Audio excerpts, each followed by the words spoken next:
Ada yang tanya, apa cara paling mudah dan murah kalau kita nak beli emas di Public Gold? Jawapannya, akaun Emas Gap Public Gold. Akaun Emas Gap merupakan akaun pengumpulan emas pertama di Malaysia yang mana kita boleh beli emas dan simpan emas secara online. Boleh beli emas serendah RM100 atau terpulang dengan bajet kita. Nak beli ikut gram pun boleh, 1 gram, 2 gram, 10 gram, 20 gram atau 100 gram.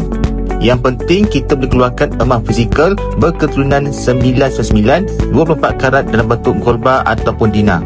Kelebihan akaun Emas Gap ini, boleh mula serendah RM100 ataupun 1 gram, tiada komitmen bulanan, boleh keluarkan emas fizikal, servis pos emas ke rumah dengan peluang insurans, transaksi jual beli emas patut syariah, tiada upah simpan, akaun emas untuk anak-anak 18 tahun turut disediakan. Semestinya akaun Emas Gap ini selamat dan patut syariah. Nak saya bantu mula menukar emas dengan akaun Emas Gap? Tekan link di bio atau di posting video ini.